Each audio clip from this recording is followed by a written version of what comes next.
Bueno, muy bien. Les decía que entre las cosas que han quedado de esta última elección, hay algunos análisis que son necesarios de hacer cuando ya baja un poco la espuma de los números, de los triunfos, de las derrotas, etcétera.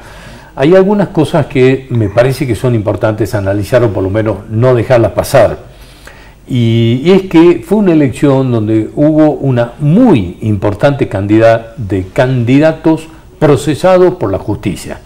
Del tema creo que hemos hablado, los argumentos de que en Salta está establecido que para no poder ser candidato se necesita una segunda instancia y una condena firme.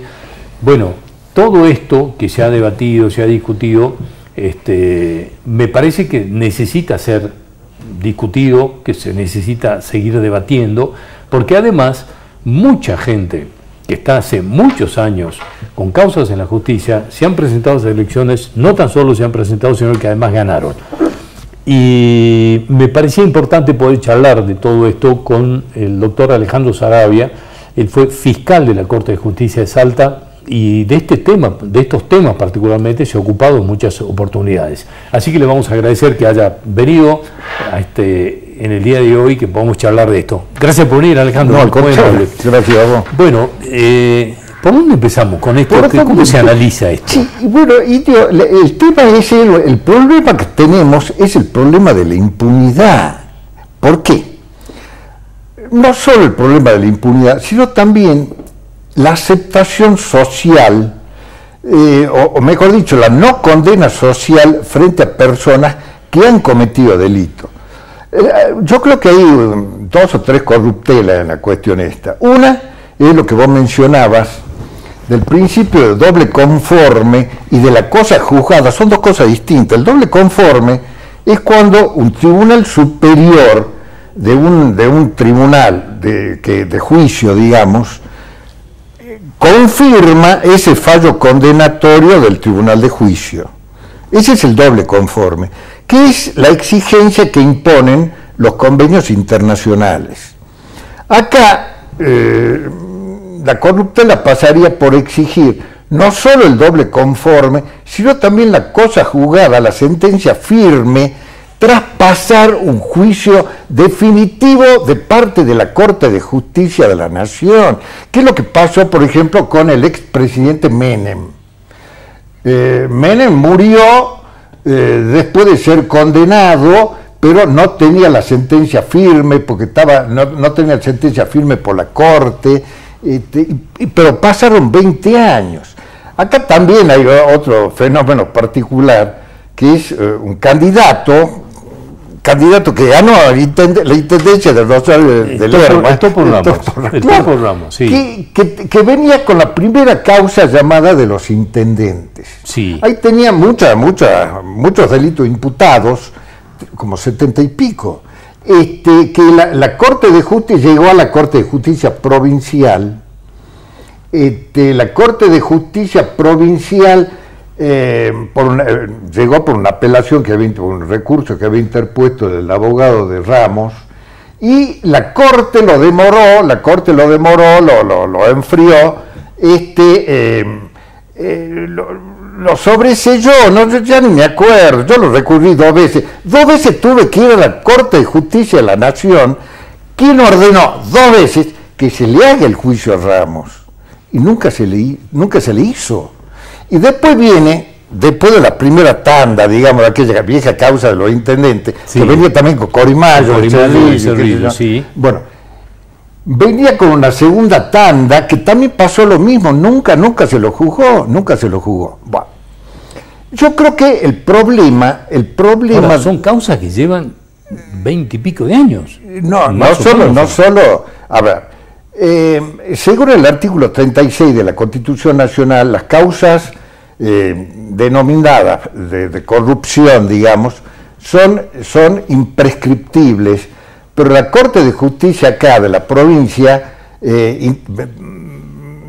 aplicó una figura que se llama el vencimiento del plazo razonable para juzgar.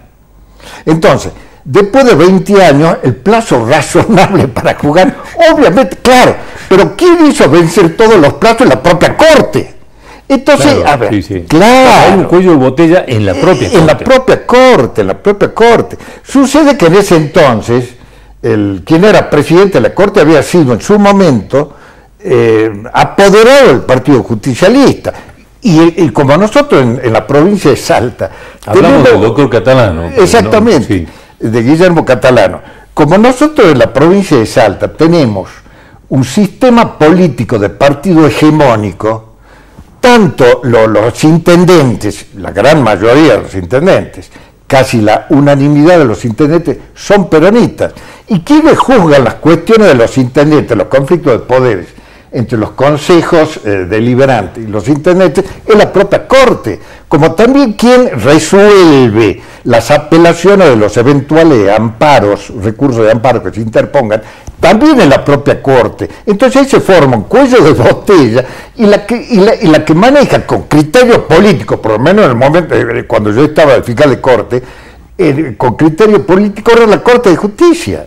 Entonces la Corte de Justicia es la que habilita toda esta saga de candidatos que tienen un montón de imputaciones, pero que nunca fueron juzgados. Bueno, porque hay una recurrencia Sí. que bueno, es llamativa, que es que los consejos deliberantes que destituyen a los intendentes, todo esto termina en la Corte y hay como una recurrencia también en la Corte diciendo el debido proceso, no respetaron el debido proceso los consejos deliberantes en el juicio político Claro, al intendente. claro. Y se sostiene, pero puede decir que todos los consejos deliberantes se equivoquen y que no haya un solo intendente. Y que todos son una monada, todos los intendentes son una monada. Y resulta que todos están ricos, pueblos pobres e intendentes ricos, intendentes llenos de fincas, llenos de bienes, llenos de propiedades, y los pueblos muertos de hambre. Jalit, que es un caso Por llamativo ejemplo, porque además, Pizzanal. además dijo que hasta para robar hay que ser, Hay que ser inteligente. Volvió a ganar. Y claro, y bueno, ahora, ahí también hay una cuestión de las comunidades, de las sociedades, de, digamos, la cultura cívica de las sociedades. Yo creo que no estamos formando bien a nuestros ciudadanos, no estamos formando bien a nuestros ciudadanos. Yo creo que el tema de instrucción cívica, el tema es una materia pendiente en nuestra provincia. Aquí, esta es una provincia muy rezadora, digamos, pero muy poco creadora de ciudadanía. Y esto es una manifestación cabal, Es decir, la honestidad no se la pondera, no se la valora. La ejemplaridad no se valora. Pero además, legislativamente, Sí. estamos frente a un tema de que la ficha limpia nunca terminó de ser una ficha limpia. Por Salta. ejemplo, o sea, ahí se está viendo que, pues, no sé, los legisladores o no actúan como tienen que actuar, o son parte de esto y no quieren quedar expuestos, o no se entiende. Pero necesariamente hay que pensar en eso. Esa es la falencia de un sistema en el cual rige, insisto con esta idea, rige un partido hegemónico. Entonces nadie controla nada. Y acá hay muchos ejemplos de enriquecimiento así incausado, digamos, que no tiene una explicación clara, por lo menos. Sí, claro. Bueno. El tema es, digamos, si la legislatura no legisla la ficha limpia, si la Corte dilata con tecnicismos la condena, el juzgamiento, por lo menos la resolución definitiva de los casos de los intendentes o de quien sea, entonces estamos, digamos, parados en medio del río. ¿Sí? Claro, ahora, a nivel nacional... ¿Cómo salimos de esto? ¿Cómo salimos? A nivel nacional hay un principio de reacción en cabeza de la Corte Suprema de la Nación. Esto se vio con el tema de la elección de gobernador en San Juan y en Tucumán. Pero el punto clave va a estar en la impugnación a la postulación ahora de Insfrán en Formosa. ¿Por qué? Porque las constituciones de Tucumán y San Juan prohíben una tercera reelección, digamos. Puede ser reelecto una vez, es decir, prohíbe el tercer mandato. Sí. Eso señaló la Corte. Ahora, la Constitución de Formosa no prohíbe, mantiene la corruptela de la posibilidad de reelegirlo ad eternum, sucesivamente. Tanto es así que Infran se postula ahora en su octavo mandato. Bueno. La Corte Suprema de la Nación dice, hace aplicación del artículo 1 y el artículo 5 de la Constitución Nacional. El artículo 1 establece que el sistema que nos rige es el federal, el democrático, el republicano, representativo, republicano. El artículo 5 de la misma Constitución dice que la nación apoya a las provincias en la medida que las provincias tengan en su ámbito los mismos principios, democrático, republicano, representativo. El principio republicano lleva como un requisito la alternancia. ¿Por qué la alternancia? Es decir, que no siempre gobierne un mismo partido. ¿Por qué la alternancia es necesaria, es beneficiosa? Porque al mismo tiempo que hay un control, digamos, paralelo, en tiempo real, de parte de las legislaturas, tiene que haber un control posterior, que es cuando otro partido sucede al partido que viene gobernando. Entonces, hay un control posterior. Entonces, el partido que gobierna se cuida porque sabe que lo puede suceder un partido que en ese momento es de oposición, cosa que no existe en Salta, Por eso yo creo que el oficialismo acá en Salta, ¿quién tiene la principal responsabilidad de crear un sistema político virtuoso? El que tiene que, en lugar de debilitar, como vino en la última parte, a los partidos de oposición, los tiene que, incluso por imperio de la Constitución provincial, los tiene que vigorizar, alimentar, fortalecer a esos partidos de oposición. En lugar de sonsacarle, de abducir, digamos, dirigentes, hablando de qué sé yo, de la convergencia, ¿cómo era? La transversalidad. La transversalidad que hizo Kirchner primero, y que la replicó acá en Salta Urtubey. Exactamente, bueno, y ahí le sacó y debilitó a los partidos de oposición. Bueno, eso es inconstitucional. Si nosotros tuviésemos una Corte de Justicia como la gente, que controle, tendría que, digamos, acotar esas posibilidades o esos márgenes de maniobra. Es una responsabilidad del control jurídico de la aplicación de las normas constitucionales en la provincia. Claro, que hablamos del republicanismo, la división de poderes. Y la alternancia.